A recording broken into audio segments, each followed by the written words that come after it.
Graça e paz, amado irmão, graça e paz você que está conosco. Continuando aos estudos que nós estamos fazendo, hoje a segunda carta a Coríntios. Essa carta é uma carta especial, é uma carta onde ela faz parte, na verdade, de um conglomerado de quatro cartas enviadas à igreja de Corinto, que fica na região da Grécia. Essa carta, como eu disse, é a última carta de 4 cartas, né? As duas cartas se perderam durante o tempo, mas nós temos 2 cartas que, pela graça de Deus, foram preservadas e estão nos livros canônicos da Bíblia cristã. E essa carta de Paulo é uma carta onde ela foi escrita durante 55 a 56 depois de Cristo. Então, essa carta é uma carta que alguns estudos vão nos levar a terceira viagem missionária de Paulo. Ele estava ali pela região da Macedônia, nesse período onde ele escreveu essa segunda carta. E essa carta faz com que a gente consiga ter esses parâmetros quando a gente combate com o livro de Atos dos Apóstolos. Então, mais ou menos batem com aquilo que é estudado ali entre as datações dos textos escritos. Essa carta é uma carta muito específica, como a gente disse no último vídeo publicado, sobre a primeira carta de Coríntios, porque a primeira carta de Coríntios é uma correção de rota daquela igreja que estava ali, né, na casa dos irmãos. Vale lembrar que cada carta escrita por Paulo, por exemplo, Romanos, Coríntios, Gálatas, eles não estão mencionando diretamente para uma pessoa, diferentemente das cartas pastorais. As cartas pastorais, por exemplo, Tito, Timóteo, já são cartas que são direcionadas a pessoas que estavam naquele momento. Nós chegaremos lá e teremos uma explicação um pouco mais adentro sobre esse tema, mas essas cartas eram cartas que Paulo escrevia para fazer um apanhado geral daquela região. Um exemplo, por exemplo, nossa igreja localizada em Xanxerê. Paulo, naquele período, ele escrevia para a região de Xanxerê. Poderia pegar Faxinal, poderia pegar Xaxim, né? Então, tudo isso, Chavantina, então toda essa região, a carta de Paulo vinha para que todas as igrejas lessem essa carta e pudessem meditar naquilo que Paulo estava corrigindo. Então, quando nós lemos alguns temas, e principalmente na primeira carta de Coríntios, nós vamos ter alguns temas bem contundentes em relação ao que estava acontecendo na igreja. Provavelmente uma igreja realizava uma coisa, mas não realizava a outra, e a outra igreja realizava a outra. Então, para Paulo escrever de forma geral, e aí cada um lia, para que daí todo mundo se alinhasse, né? Todo mundo corrigisse as suas rotas e andassem todo mundo no mesmo caminho. Mas essa segunda carta de Paulo é uma carta onde ele vai trazer algumas defesas sobre ele mesmo. Ele está trazendo alguns escritos. Vale lembrar que Paulo ali ele estava sofrendo uma questão de algumas críticas. Algumas pessoas tinham se levantado contra Paulo na igreja de Corinto, e isso fez com que Paulo escrevesse a segunda carta para mostrar a sua autoridade em relação à palavra que ele estava transmitindo, aos ensinamentos que ele estava transmitindo. Então, só para a gente fazer um apanhado geral, para a gente poder entender o que é a segunda carta de Corinto. Então, no primeiro capítulo, ele vai falar, Paulo fala sobre o consolo nas aflições, né? Então, ele vai trazer ali alguns momentos que ele estava sofrendo ali na Macedônia, naquela região ali. No segundo, ele pede que a igreja perdoe e restaure um irmão que foi disciplinado. No terceiro, Paulo compara a antiga aliança com a nova aliança de Cristo. Quarto, ele fala sobre perseverar mesmo em lutas. No quinto, explica sobre o corpo terreno e o celestial. Sexto, Paulo demonstra sua sinceridade e dedicação ao Evangelho. Sétimo, expressa alegria sobre os coríntios realmente se arrependendo. Ou seja, ele está aqui mostrando a felicidade que ele teve em relação aos relatos que ele recebeu em relação a Coríntios sobre a primeira carta, né? O oitavo, então, Paulo incentiva a generosidade. No nono, a continuação do tema da oferta. O décimo, ele vai falar sobre a autoridade do Espírito. No capítulo 11, denuncia falsos profetas. No 12º, ele relata visões espirituais. e ele vai relatar alguns espinhos na carne, então ele vai trazer aquela famosa frase dele, que sofria de espinhos na carne, que ele pediu a Deus, mas Deus vai falar para ele sobre a sua graça, e vai falar que a sua graça é o que basta para ele. E no capítulo 13, ele vai fazer o último capítulo ali, que é a menção ao exame pessoal. Então ele vai trazer essa questão do cada um se examinar a si mesmo, cada um trazer a restauração da unidade, e aí ele vai abençoar aquela igreja de Coríntios. Isso é um grande reflexo em relação à igreja, a primeira carta, né?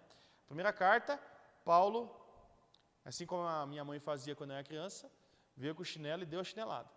Na segunda carta, ele já vai trazer aí o arrependimento, vai trazer, mostrar que aquela igreja cresceu, ele quer mostrar que realmente Deus tem algo para aquela igreja. Então, quando nós lemos a segunda carta de Paulo, ele já começa, né, falando sobre Deus é o consolo. Porque o primeiro capítulo de Paulo, a partir do verso 3, bendito seja Deus e Pai do nosso Senhor Jesus Cristo, Pai das misericórdias e Deus de nossa consolação, que nos consola em todas as nossas tribulações, para que, com a consolação que recebemos de Deus, possamos consolar os que estão passando por tribulação. Pois assim como os sofrimentos de Cristo transbordam sobre nós, também por meio de Cristo transborda a nossa consolação. Se somos atribulados, é para a consolação e salvação de Deus, de vocês. Se somos consolados, é para a consolação de vocês, a qual dá paciência para suportarmos os mesmos sofrimentos que nós estamos padecendo. E a nossa esperança em relação a vocês está firme, porque sabemos que, da mesma forma que vocês participam dos nossos sofrimentos, participam também da nossa consolação.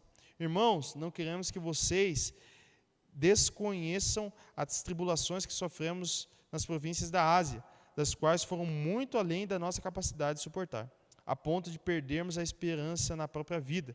De fato, já tínhamos sobre nós a sentença da morte, para que não confiássemos em nós mesmos, mas em Deus, que ressuscita os mortos. Ele nos livrou e continuará nos livrando de tal perigo da morte. Nele também depositamos a nossa esperança, de que continuará o livrar-nos.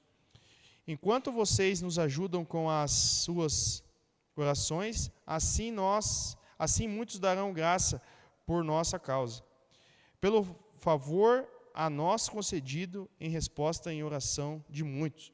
Ou seja, aqui Paulo está trazendo em relação às questões de sofrimento pessoal que ele tinha trazido. Ele está trazendo para mostrar que ele também era um mártir do Evangelho.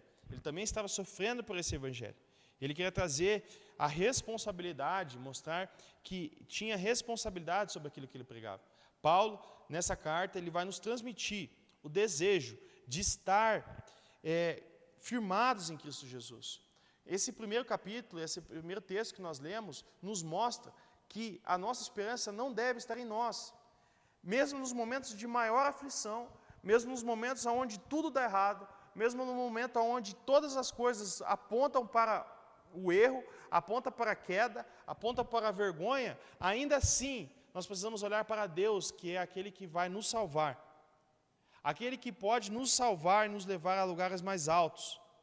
Paulo nos mostra que mesmo ele que que estava no trabalho a Deus, mesmo ele que estava à frente do trabalho a Deus, transmitindo a palavra de Deus, mesmo que nós olhamos para a vida de Paulo e falamos assim, nossa, esse cara tinha um conhecimento total, ele sabia tudo de Deus, ainda assim, ele sofria questões que ele vai nos relatar aqui, sobre questões que ele mesmo perdeu a esperança na vida dele.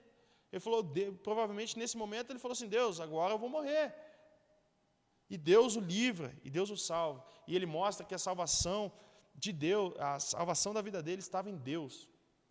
Esse é um chamamento que Paulo nos vai fazer para mostrarmos que a nossa salvação não é a partir das nossas mãos, a partir da nossa força, a partir do nosso intelecto, a partir do nosso desejo pessoal, a partir da nossa própria vontade carnal, mas sim, a nossa salvação está em Cristo Jesus.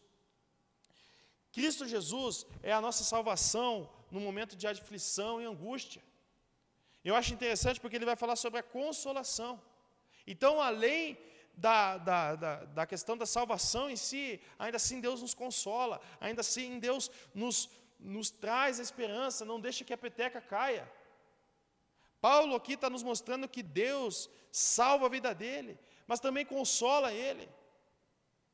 Também coloca coisas, coloca situações, fala com Paulo, mostra que Paulo tinha valor para Deus.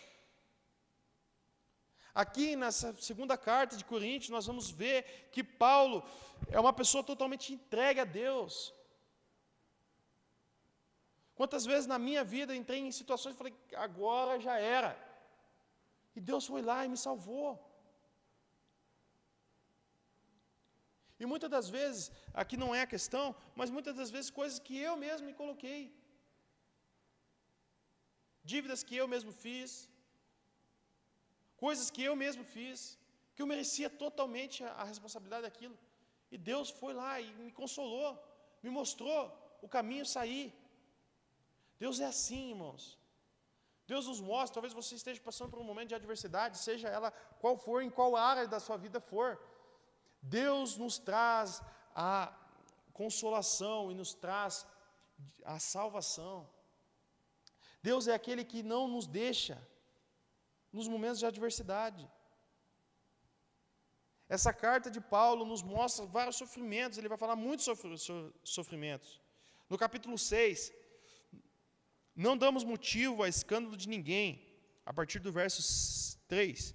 Não damos motivo de escândalo a ninguém, em circunstância alguma, para que nosso ministério não caia em descrédito. Ao contrário, como servos de Deus, reconhecemos-nos de todas as formas, em muita perseverança, em sofrimento, privações e tristeza, em açoites, prisões e tumultos, em trabalhos árduos, noites sem dormir e jejuns, em pureza, conhecimento, paciência e bondade, no Espírito Santo e no amor sincero, na palavra de verdade e no poder de Deus, com as armas da justiça, para que o ataque quer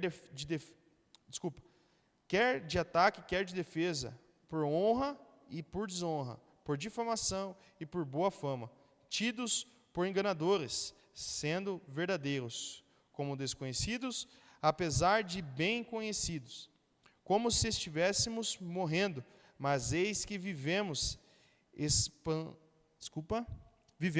espancados, mas não mortos, entristecidos, mas sempre alegres, pobres, mas enriquecendo muitos outros, nada tendo, mas possuindo tudo, falando abertamente a vocês, coríntios, e abrindo todo o nosso coração. Não estamos limitando o nosso afeto, mas vocês estão limitando o afeto que têm por nós, numa justa compensação. Falo como a meus filhos, abram também o coração para nós. Ou seja, aqui Paulo está mostrando que ele está passando por todas as adversidades, e ainda assim, aquela igreja estava tendo reticências em relação a Paulo, estava questionando ainda muitas coisas a Paulo. E Paulo está querendo mostrar para aquela igreja que ele estava sofrendo pelo Evangelho. Ele estava pedindo aos irmãos amor, carinho daqueles irmãos.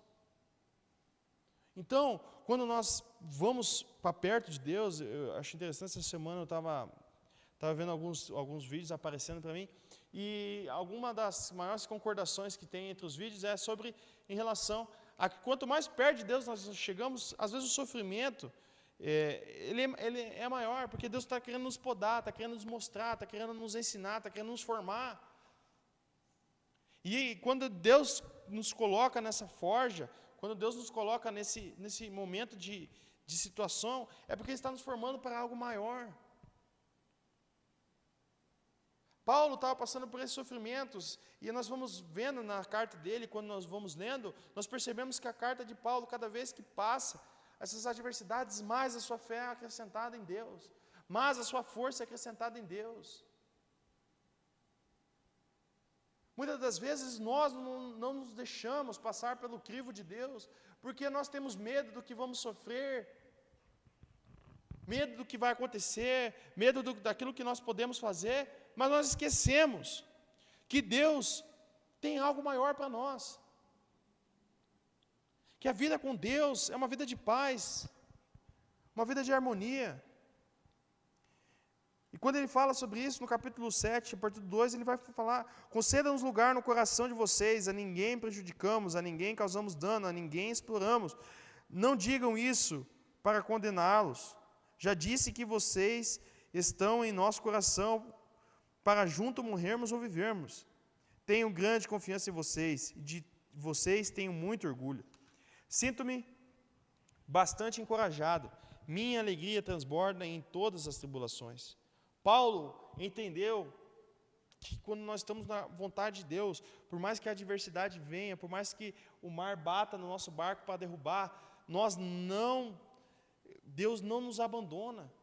Eu gosto muito da história, quando Jesus estava na tempestade, o barco estava lá e Jesus estava dormindo na polpa do navio.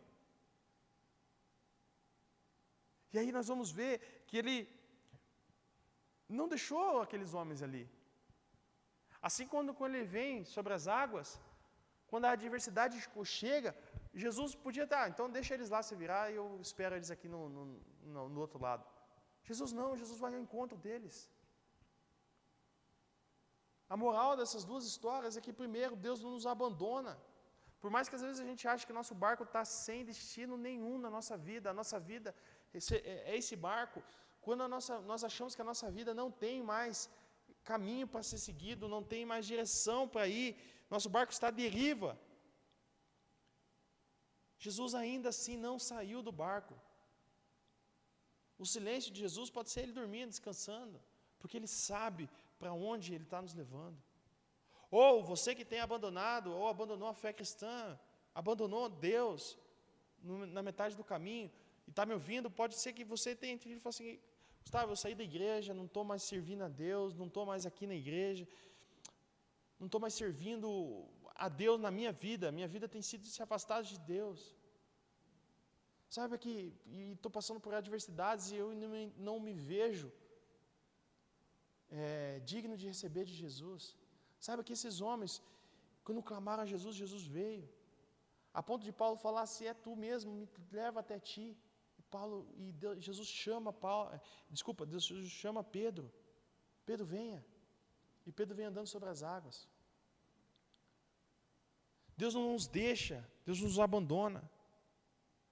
O que Paulo está querendo trazer aqui com as adversidades dele é uma carta mais pessoal de Paulo a Coríntios, é mostrar que, apesar dos sofrimentos, apesar das coisas, apesar das adversidades, Deus não tinha abandonado Paulo. A esperança de Paulo não tinha se abandonado em Deus. Que nesse momento, que nessa mensagem que nós estamos aqui, nós possamos entender que Deus não nos deixou, que Deus não saiu do barco, e que nós possamos caminhar todos os dias na sua direção. Para você que tem passado uma necessidade que só você sabe que tem passado, só você acha que o teu barco está à deriva e que nada vai dar certo, saiba que Deus hoje pode te ouvir e pode fazer grandes coisas na sua vida.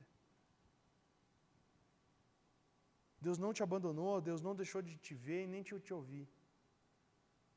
Entregue sua vida a Ele nesse momento e saiba que Deus tem algo maravilhoso para você. Senhor, quero te agradecer, Pai, pela oportunidade de estarmos aqui, agradecer pela oportunidade dessa mensagem que o Senhor nos trouxe. Senhor, eu quero trazer, meu Deus, meu Pai, aos meus irmãos, meu Deus, que o Senhor transmita a visão que Paulo teve, que no meio das adversidades, ele sabia que o Senhor, meu Deus, era a sua salvação. E seu coração se tranquilizava em entender que Deus estava com ele, que o Senhor estava com ele. Senhor, nós sabemos que além da salvação que o Senhor nos dá, além daquilo que o Senhor nos tem trazido, ainda assim o Senhor também é aquele que nos traz a consolação, traz o consolo, traz a esperança, traz a energia. Traga vida a esse meu irmão que está me ouvindo essa manhã. Que o Senhor possa abençoar a vida dele, que o Senhor possa estar trazendo a ele, meu Deus, força, ânimo, se é o navio que está quase afundando por conta da tempestade, assim como fez, meu Deus, com os seus discípulos, Jesus. Fala para o mar se acalmar, o vento se aquietar, para que esse irmão que está me vendo possa ter uma intimidade, possa ter uma verdadeira comunhão contigo. Jesus, esse é o nosso pedido, que o Senhor esteja conosco todos os dias. Abençoa a vida de cada um, abençoa aquele que está fraco a ficar forte. Aquele que está forte, Senhor, ajuda ele, meu Deus, a ter consciência para poder melhorar, para poder ajudar aquele que está fraco. E que juntos possamos andar em unicidade. Que a IBC Xanxerê possa andar em unicidade e em caminho a Ti, Senhor. E que nós possamos fazer da nossa cidade, da nossa comunidade, uma comunidade, meu Deus, que aponta e olha para o Senhor. Esse é o nosso pedido, essa é a nossa oração. Quero agradecer a você que esteve conosco. Quero agradecer a você que esteve conosco durante essa caminhada também. Saiba que Deus tem um trabalho trabalhado em nossos corações e creio que Deus tem trabalhado no seu coração também. E sei que Deus fará o melhor pelas nossas vidas. Fique atento aí, as próximas aulas estarão sendo ministradas aí, serão lançadas no YouTube e você pode estar junto conosco, lendo. Ah, Gustavo, mas eu não acompanhei desde o começo. Saiba que você pode estar aí, nós estamos indo para Gálatas, e aí a partir daí nós estaremos trazendo também Colossenses e vamos terminar todo o Novo Testamento. Deus abençoe sua vida, quero que você possa ter grandes bênçãos aí. Deus abençoe.